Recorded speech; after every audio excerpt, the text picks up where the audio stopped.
Would you trust a mysterious black cat leading you deep into the woods, knowing you might never return the same?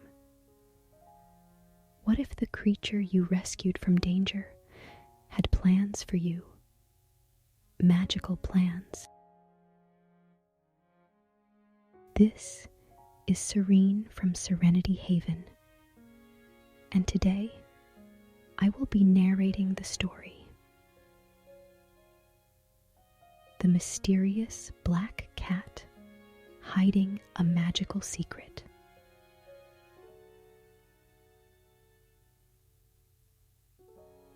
The cat, with fur black as the night sky, wandered aimlessly down an overgrown path, his lean body winding like a river through the brightly colored moss and shrubbery, his eyes alight with purpose. And behind him was a girl, her bottom lip sticking out in the most displeasing way as she used a stick to abuse the shrubbery around her.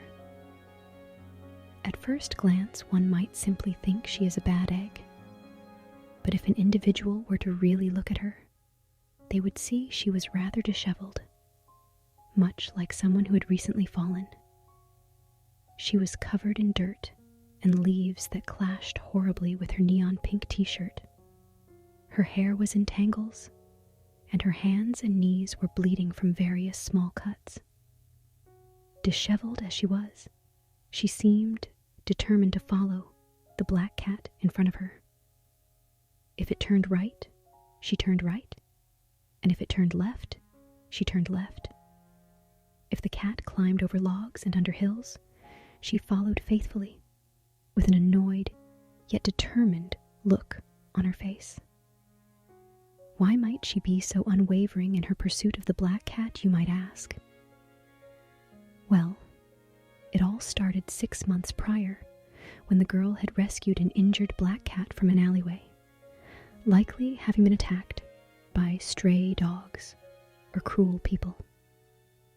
The girl had begged her mother to let her keep the cat, promising to tend to its every need, and true to her word, the girl managed to nurse the cat back to health.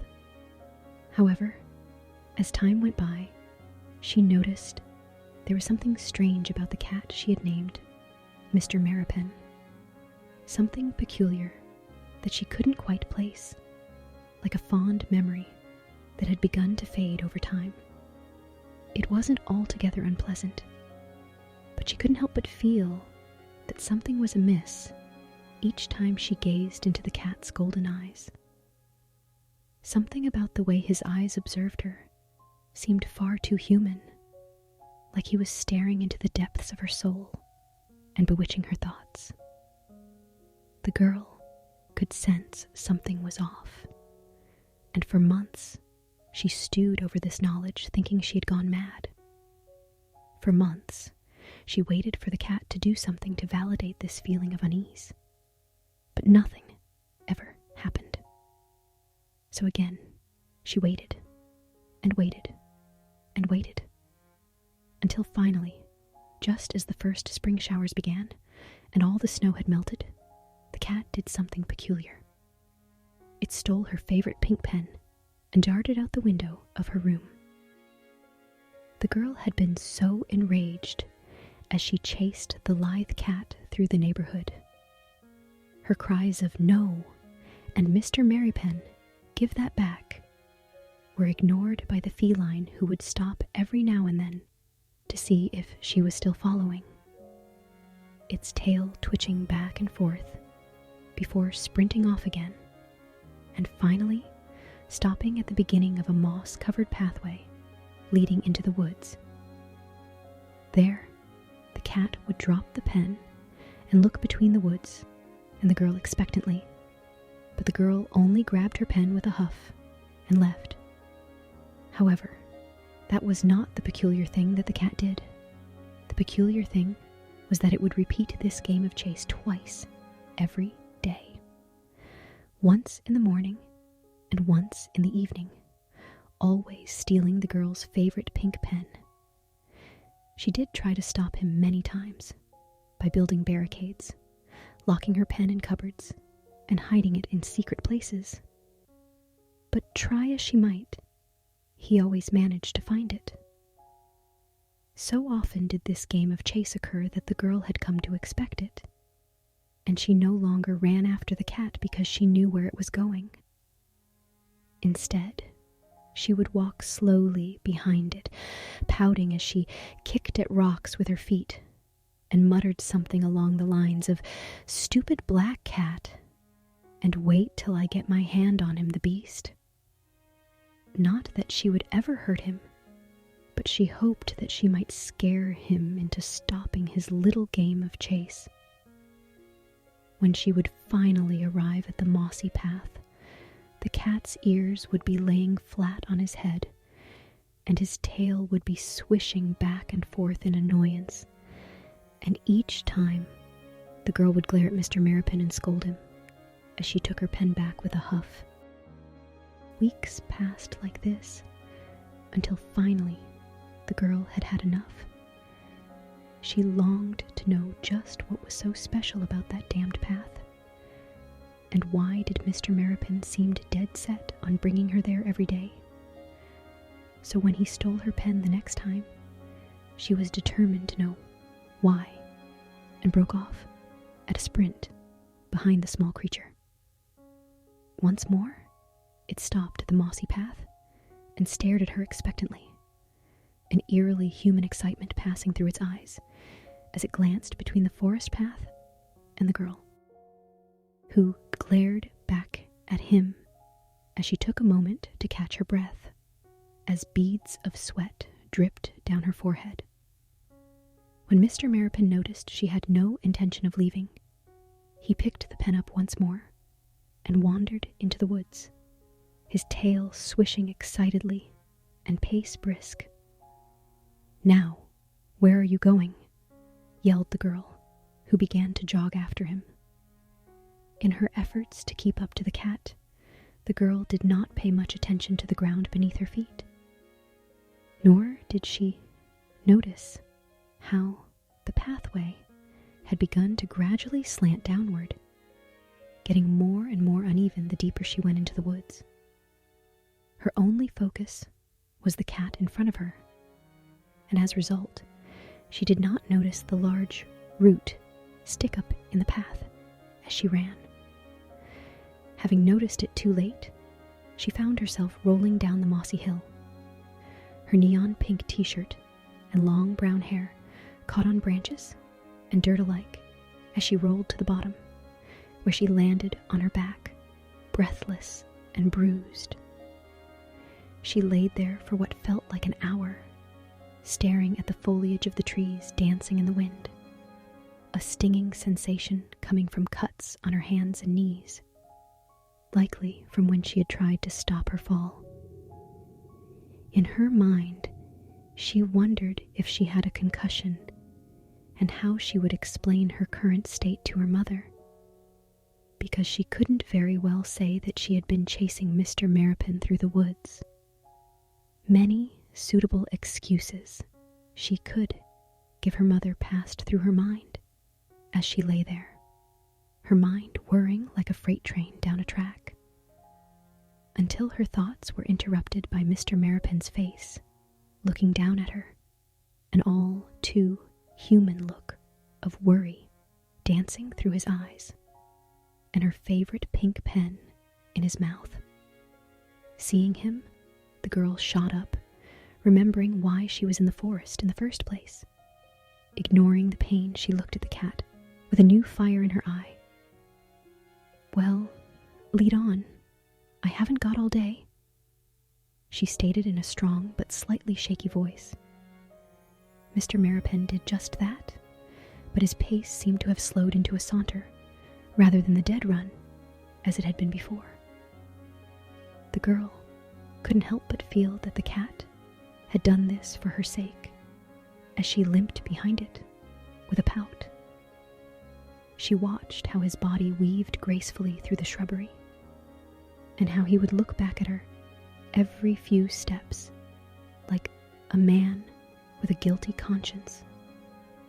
She also observed how he would stop every so often and shift his attention from side to side, his tail swishing anxiously, almost as though he were considering which path to take. It became clear to the girl that the longer she observed the cat, the more it seemed he was blaming himself for her fall. And that bothered her because any other cat she had met never really expressed guilt like this. Then again, she also remembered that she had never met a cat that was so peculiar, because although it acted like a cat, she had the sneaking suspicion that it wasn't. It was well into the afternoon when Mr. Merripen stopped in front of what looked like an abandoned cabin and turned to the girl with a strange look. His body had become still, and his eyes shone with an odd sort of excitement before he darted into the building, leaving the girl staring after him in confusion. With him went her bravery, because as she looked at the forest, she realized that she didn't remember the way back. She berated herself silently for blindly following the cat into the forest as she glanced uneasily at the surrounding woods. A sudden fear emerged in her mind as she imagined that inside the cabin was a wicked witch who eats children. Foolish as the idea seemed, she still hesitated to go inside. However, after some thought, she decided that joining Mr. Merripen inside was better than remaining outside alone. So she walked up the creaky old steps and across the old deck that groaned under each step she took, making the hair on the back of her neck stand on end until she reached the front door. There she paused for a moment, gathering her wits, as she slowly wrapped her hand around the cold, rusted metal of the door handle and pushed the rotting door inward, the hinges screaming in protest. Still holding the door handle, she found herself staring into a large room filled with rotting furniture, moth-eaten curtains, and moss-covered books piled along every wall. And sitting in the middle of the room was Mr. Merripen, who seemed quite at home. The girl shuffled across the room and knelt before the cat and began scratching his head to calm her nerves, feeling foolish for being so scared to enter the cabin. Mr. Merripen purred as she pet him for a few minutes, rubbing his head into her hand with vigor, before wandering away from her and jumping up onto the old table and sitting down next to a very large book.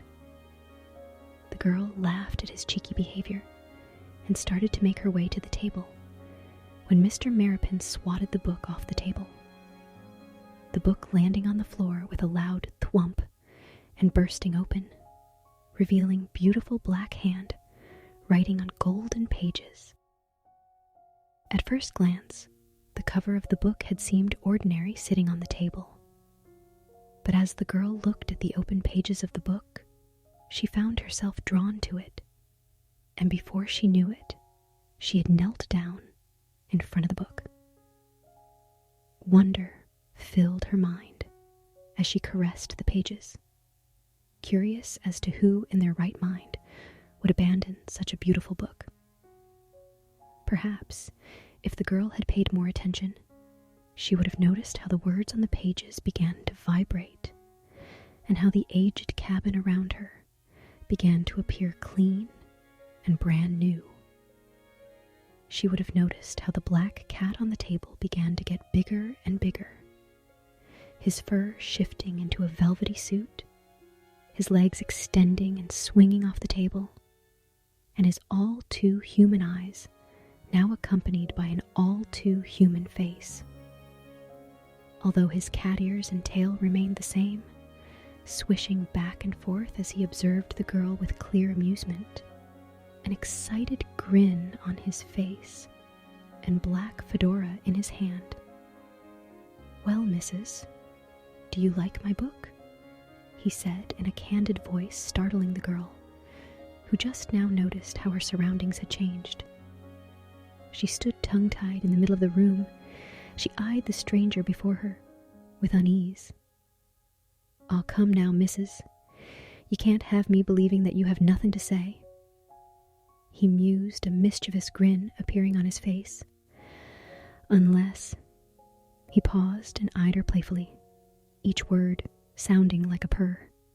He continued, "The cat's got your tongue." He jested and began laughing.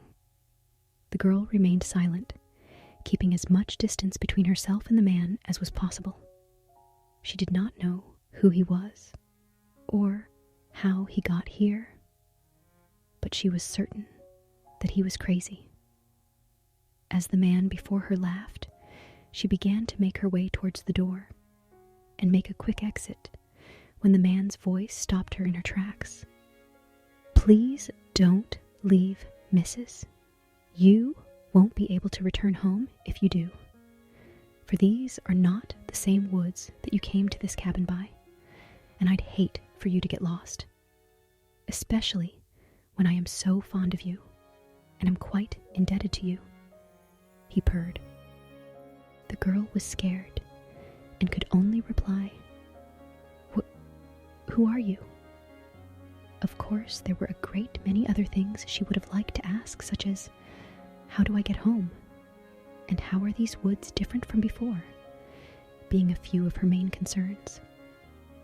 The man smiled softly at her, his lanky form towering above her as he strided towards, stopping just in front of her, holding his fedora to his chest with one hand and gently grabbing one of her hands as he kneeled in front of her. "Missus, surely you recognize me," he implored, bending his head downward slightly and looking at her. "I am Matwick the Black Cat, or as you have come to call me, Mr. Merripen," he purred. The girl gasped as she looked at the man before her, searching his face for any signs of deceit. And as they landed on his eyes, she knew at once that he was indeed her Mr. Merripen. "But how?" she inquired, shaking her head in disbelief. "Why do you look like a man? You were just a cat, weren't you?" she questioned as she touched his ears that were now accompanied by short, curly black hair instead of fur. "Well, missus, I am a cat and I am a man. Well, more specific, I am a familiar," he said frankly, his ears twitching slightly against her fingers as his gold eyes observed her. Confused, the girl retracted her hands from his ears and contemplated his face, noticing his clear dark skin, and how instead of whiskers, he now had a mustache and a goatee. "Familiar?" She questioned, her attention moving to his tail as it swished across the floor. "Yes, missus, a familiar. Creatures that pledge themselves to a witch, that are neither human nor animal, but magical all the same," he clarified, placing his hat on his head and walking to the book he had swatted onto the floor earlier that day and picking it up. He flipped through the book till he found a certain page before he spoke again. "That is why I wanted to bring you here, missus," he stated as he looked at her. "I want to pledge my service to you, to repay you my life debt, for I would surely be dead if you had not saved me." Then, earnestly, "But I am not a witch. I am just a girl," said the girl in shock. "All witches were once just girls. Not one of them was born with magic. After all, witches don't become witches until they are chosen by a familiar, who grants them their magic when a contract is signed. And I have chosen you to be my witch." He paused, looking at her with a serious expression. "This is my book. Every familiar has one. When a girl signs her name on the front page of a familiar's book, she is signing a contract and from that moment forth, she becomes a witch, and the familiar is bound to her for the rest of their life. Mr. Merripen looked up at the girl with a sincere smile. I will not force you to sign, but know that even if you do not wish to be my witch, I will remain by your side for the rest of my life, because I will not leave the girl that saved my life for as long as I shall breathe. And with that, he handed her the book and her favorite pink pen. The girl looked at the golden page and read over the contract and thought long and hard about all that Mr. Merripen said. She laughed to herself as she realized she'd already made her decision. So at the bottom of the page, just below the line that said Familiar's signature, where the name Matwick Merripen was written hastily, the girl smiled, and with her favorite pink pen and many hopes for the future, she signed her name like so.